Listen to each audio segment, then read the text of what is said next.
बहुलक के हम प्रकार पढ़ रहे थे, और अपना जो अगला प्रकार है वो है ताप दृढ़ बहुलक और ताप सुगम्य बहुलक। यानी ये जो बहुलक है ये हमें होगा तापमान के आधार पर, कि टेम्परेचर के आधार पर भी बहुलक प्रकार होते हैं, और तापमान के आधार पर बहुलक दो प्रकार के होते हैं। तो नेक्स्ट है तापमान के आधार पर।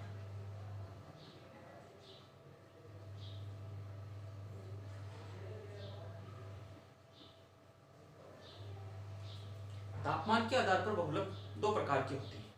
फर्स्ट है ताप दृढ़, और दूसरे हैं ताप सुगम्य। दृढ़ का मतलब होता है कठोर, यानी थर्मोसेटिंग,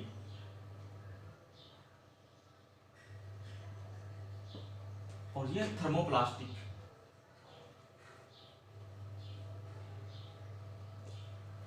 दोनों में क्या क्या विशेषता होती है? जो ताप दृढ़ बहुलक होते हैं वो क्या होते हैं? सबसे पहली बात है वो अत्यधिक क्या होते हैं?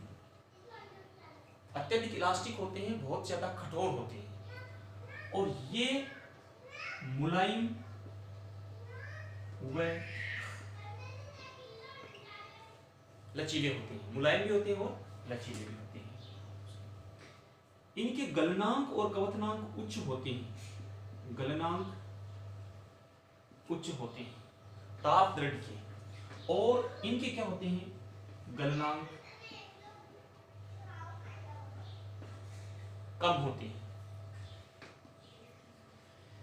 ताप दृढ़ को एक बार हम जिस सांचे में ढाल लेते हैं, यानी एक बार जिस फ्रेम में हम इसको ढाल लेते हैं, इसकी फ्रेम को बार बार चेंज नहीं किया जा सकता, यानी आकार में परिवर्तन नहीं किया जाता, आकार या आकृति में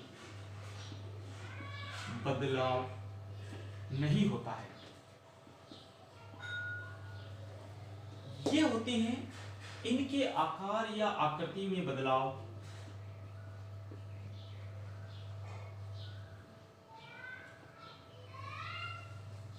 इनकी आकार व आकृति में हम आसानी से बदलाव कर लेते हैं, यानी इन ताप दृढ़ को हम मनचाहे आकार में नहीं ढाल सकते। एक बार हमने जिस आकार में ढाल लिया वह उसी आकार में रहेगा, हम बार बार उसकी साइज को चेंज नहीं कर सकते। जबकि ताप सुगम्य है, जो थर्मोप्लास्टिक है, उसको बार बार हम गर्म करके ठंडा करके मनचाहे आकार में ढाल सकते हैं, यानी इसको हम बार बार रिसाइकिल बिन में यूज ले सकते हैं, जबकि ये रिसाइकिल में यूज नहीं होता है। ये जो पॉलीमर है, ये जो प्लास्टिक है, ये है बार बार मनचाहे आकार में नहीं डाला जा सकता। यानी इसके जो एग्जांपल है वो है बेकेलाइट। बेकेलाइट जिसके जो अपने घरों के अंदर बहुत सारे इक्विपमेंट होते हैं, कुर्सी है, टेबल है, ये इसके बने हुए होते हैं। बेकेलाइट है, टेफ्लॉन है, हमने बात किया था नॉन स्टिक बर्तन बनाए जाते हैं इस टेफ्लॉन के। लाइट के जो इक्विपमेंट्स होते हैं, इलेक्ट्रिक जो पार्ट्स होते हैं, वो बहुत सारे बेकेलाइट के बने हुए होते हैं। यूरिया फार्मेल्डिहाइड, ये ताप दृढ़ बहुलक के उदाहरण हैं। दूसरे हैं ताप सुगम्य के एग्जांपल देखेंगे अपन। पॉलीथीन, निरीक्षण में हम देखते हैं कि पॉलीथीन को हम थोड़ा सा गर्म करते हैं तो वो नरम हो जाता है, और जैसे ही ठंडा करते हैं वापस कड़ा हो जाता है। पीवीसी,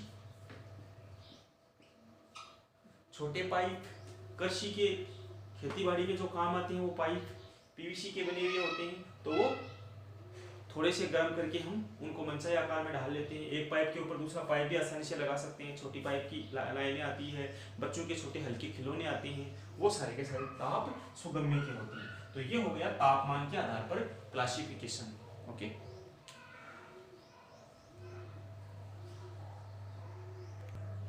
अगला प्रकार है आणविक बलों के आधार पर बहुलक।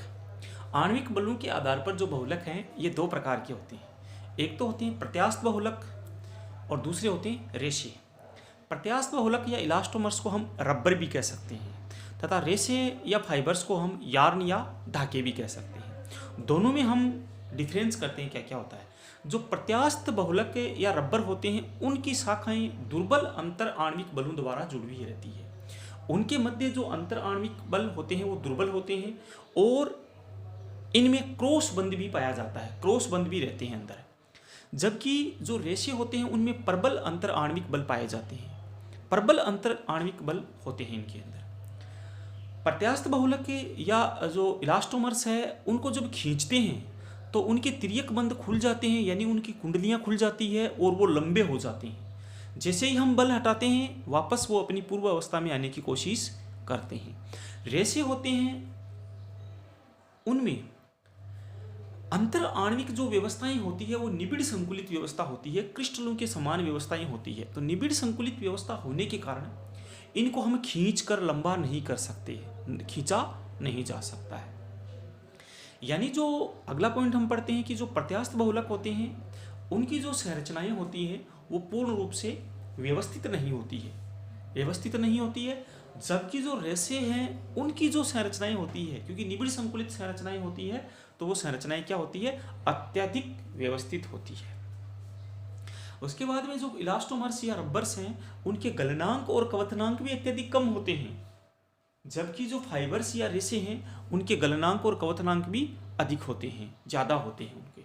ठीक है, उसके बाद में हम देखते हैं रबर के एग्जाम्पल। तो रबर में हम बात करते